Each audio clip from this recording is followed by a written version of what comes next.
I even remember very well that the times that I used to stay with my pastors when I used to leave him, that, even though he knew where I was, he would constantly ring.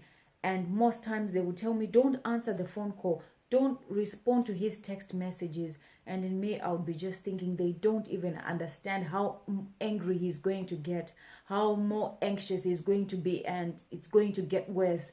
And I would be so anxious. Like the phone, honestly, it was torture for me, because I felt like if I don't respond, if I don't pick up the phone, the next time it's going to be even worse. He's going to beat me worse. He's going to say worse things. It's just going to be worse, because the more I didn't pick up, the more it rang and the more text messages came through. It was, hell.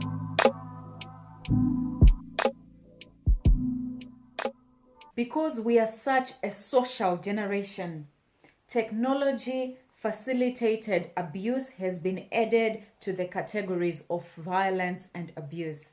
Hello everybody, welcome to a meditation on domestic violence and abuse. My name is Tinashe.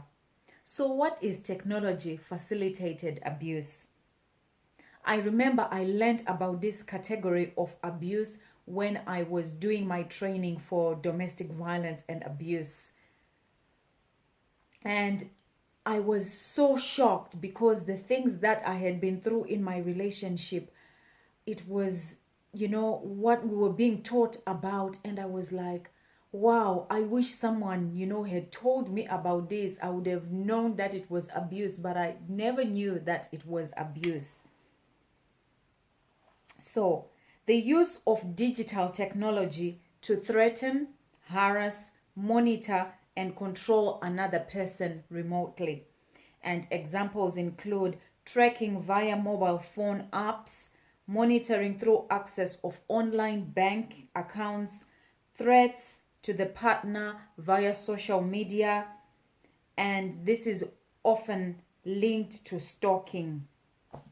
And in my relationship, I remember when the time that he beat me till I just wanted to die and I had an overdose. It was because of the mobile phone. I had received a phone call and he was so angry and jealous, like, who is this person? Why is he calling you? Why were you talking like this? Why were you laughing like this? It was because of the mobile phone, and that is technology. And this was someone in the UK and I'm here in Australia. But I remember actually when I had left him, I had left the relationship for good. And when I left everything that I had. Everything. I left my car, I left my laptop, I literally left everything. I only took my clothes on my back. And how he managed to hack into my email address and high five in those days, I have no idea how he did it, but he did. So he had access to my emails, he had access to my high five account, which is like Facebook now, and I did not have access. So people were calling me and asking me why I had written these kind of things, why I had posted these kind of things. And I remember being so scared, because just 2 weeks before that, I had just come from Malaysia on a trip with him. And I remember being in the bathtub, naked. And I think he took a few pictures when I was in the bath. And I was so scared that, one day someone is going to call me and say, we have seen naked pictures of you on high five, because that was the only time I remembered, he had taken a picture of me when I was naked. And, just the fear of the unknown, of fear of just thinking I'm going to be exposed to the whole world. But this guy was so clever. He was using this internet to write emails to my male friends who were in South Africa, in Zimbabwe. And I remember he wrote to one of my friends in South Africa and told him that, I had had a crush on him since high school. I had loved him since high school, and I was on a spouse visa in Australia. and I, was about to get my permanent residence, and I was going to use my permanent residence to go against my boyfriend now so that I could sponsor him to come to Australia from South Africa. All this rubbish. These were all made up emails coming from my own account that was being sent to male friends, and it was hectic. Imagine the stress of living in an abusive relationship, and then you think you're free, yet you're not free. Someone is still stalking you and abusing you socially through social media. So my encouragement to our generation of today, even the older generation, those who love social media, be very careful of what you put on social media.